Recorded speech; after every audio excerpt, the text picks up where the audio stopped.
سلامونه دوستانو، درې موضوعات تاسو سره شریک کوم.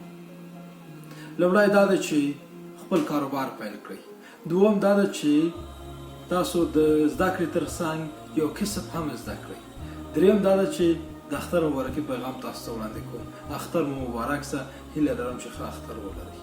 د کاروبار په اړه ووایم، فرق نه کوي چې ستاسو کاروبار څومره کوچنی وي، هر څومره چې وړوکی وي، ولې که دې ظرفیت ولري چې ستر سي غټ سي، دا کاروبار پیل کړئ. که اوس تاسو یو کوچنی امیر یاست، یا د یو وړوکي کاروبار مشري کوئ او په یو دولتي موقف کې نه یاست، په یو بل موقف کې چې هغه موقف ممکن منیجري موقف وي، ریاستي موقف وي، یا ښه موقف وي، په هغه کې نه یاست، تشویش ورته مه کوئ. 2 کاله وروسته، 3 کاله وروسته ستاسو بزنس به دغسې یو مرحلې ته ورسیږي له خیره سره چې تاسو به نور خلک مقرروئ او خلکو ته به د کار زمینه برابروئ. خپل کاروبار پیل کړئ. د اختر په ورځو شپو کې یو بل سره خبرې وکئ، یو بل سره ناسته وکئ او یو د بل ذهنونه مطالعه کړئ، یو بل سره مینه وکئ، د کاروبار مهم موضوعات باندې خبرې وکئ، ځان ته شریکان او پارتنران پیدا کړئ. 15 کسه، 10 کسه، 15 کسه سره یو ځای یو کاروبار پیل کړئ او دغه کاروبار ته توجه وکئ، وخت ورته ورکړئ. په کاروبار کې ډیر منطقي واوسئ، خپل صداقت او ایمانداري ته توجه وکئ. ما اکثره پارتنران لیدلي دي چې کله د پیسو د ټولولو وخت راغلی، یو بل سره دښمنان سوي دي.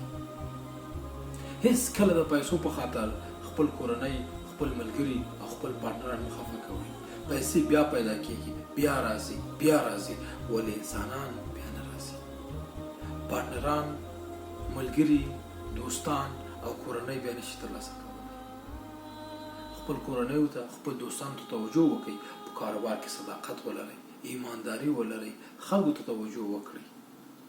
زما هدف دا دی چې تاسو کاروبار پیل کړئ تر څو د خلکو ستونزې حل شي. سمه ده چې تاسو به پیسې پیدا کوئ.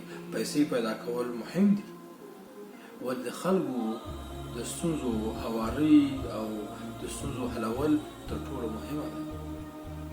نو د اختر په ورځو کې یو بل سره کښېنئ، ناسته پاسته وکئ، په کاروبار باندې خبرې وکئ. په هره موضوع چې خبرې کوئ، که چیرې په کوم ځای کې ستونزو سره مخامخ سولئ، میسج کې راته ولیکئ. زه حتما ستاسو میسج ګورم او کمنټونو ته ځواب ورکوم. دومره برخه چې ما تاسو ته وویل هغه دا ده چې په اوسنۍ نړۍ کې پی ایچ ډي هولډران، داسې خلک چې پی ایچ ډي لري، ماسټري لري او اکاډمیک خلک دي، پوه خلک دي، علمي خلک دي، فلسفي خلک دي، ادبي خلک دي. دا خلک بیخي ډېر سوي دي، بیخي ډېر زیات دي. نو نړۍ کومو خلکو ته ضرورت لري؟ نړۍ کسب و کارانو ته ضرورت لري. هغه کسانو ته ضرورت لري چې په کسب و کار باندې پوهیږي. که چیرې د دې ترڅنګ تاسو چې زده کړه کوئ، درس وایئ، د هغه ترڅنګ یو کسب باندې هم ځان پوه کړئ، یو کسب هم ولرئ، نو زه تاسو ته ډاډ درکوم چې ستاسو ارزښت به په اوسنۍ نړۍ کې بیخي ډېر وي.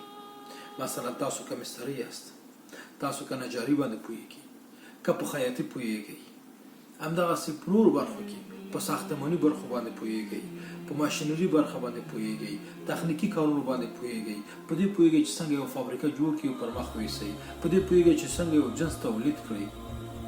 په دغه برخو کې ضرورت ډېر دی. یا مثلا د ترانسپورټ برخه کې تاسو تخنیکي پوهه لرئ او عملا کار کوئ. د انتقالاتو برخه کې، شپمنټ برخه کې، ترانزیت برخه کې، د لویو پروژو د تطبیق په برخه کې، د ټکنالوژي په برخه کې، د اپلیکیشنونو د جوړولو په برخه کې، د هغه د تطبیق په برخه کې، په دغه ټولو برخو کې چې تاسو مهارت لرئ، تاسو ته اوسنۍ نړۍ ضرورت لري. نو هیله لرم تاسو څخه چې دې برخې ته توجه وکړئ. اکثره زموږ ځوانان یوازې دې پسې منډه کوي چې باید پوهنتون ووایي، خپل سند ترلاسه کړي او ماستري ترلاسه کړي او بیا دکتورا واخلي. سمه ده، موږ دغسې خلکو ته ضرورت لرو، ولې تر ډېره پورې اوسنۍ نړۍ چون نړۍ صنعتي کېدا خواته روانه ده. زموږ مملکت افغانستان د دغه کاروان نه وروسته پاتې ولې نور هیوادونه چې دي لکه چین خپل یو صنعتي هیواد دی په دغه برخه کې چینایانو ډېر کار کړی موږ تر اوسه پورې په هغه پیمانه کار نه دی کړی موږ هم باید کار وکړو په صنعت باندې باید ځان پوه کړو په تولید باندې باید ځان پوه کړو کسب باید زده کړو موږ باید د موټر جوړولو تولید پیل کړو په افغانستان کې د بوټانو د جوړولو تولید باید په افغانستان کې پیل کړو همدغسې ورته نور برخې دي موږ اوس هم پنسل قلم کتابچه اوبه د ګیلاس او قابونه او څومره شیان چې تاسو ګورئ میزونه چوکۍ تلویزیون لپټاپ کمپیوټرونه پکې ایسیګانې کوچونه دا چرم دا ټول موږ د نورو هېوادونو څخه واردوو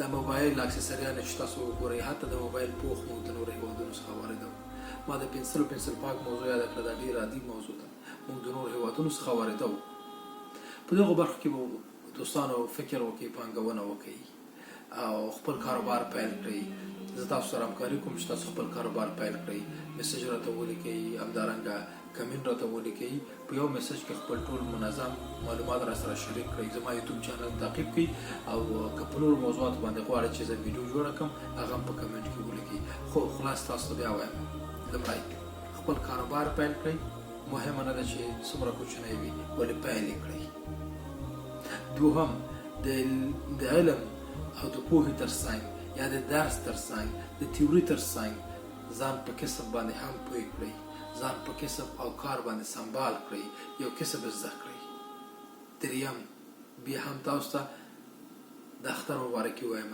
هیله لرم چې دغه اختر زموږ د پرمختګ پیلامه واوسي د ورورولۍ اخوت او ترقي پیلامه واوسي یو بل ته غېږه ورکوي یو بل وبخئ یو بل سره مینه وکړئ د وطن دپاره د خدای دپاره د خدای د رضا دپاره یو بل وبخئ یو بل ته غېږه پرانیزئ کینه د زړونو څخه لرې کړئ ژوند بیا نه راځي دغه خبرې چې زه کوم دا هم تېرېږي که ښه کوي تېرېږي که بد کوي تېرېږي مهمه دا ده چې تاسو ښه وکړئ خلکو سره ښه خبرې وکړئ ښه برخورد وکړئ زموږ د افعال اقوال او کردارو څخه باید نور خلک زده کړه وکړي نور خلک باید متاثر سي په تېره زموږ راتلونکي نسلونه دا خلک موږ ته متوجه دي زموږ ماشومان موږ ته متوجه دي چې موږ څه کوو زموږ کشران موږ ته متوجه دي چې زموږ مشران څه ډول برخورد کوي موږ د خپل د ټولنې هنداره یو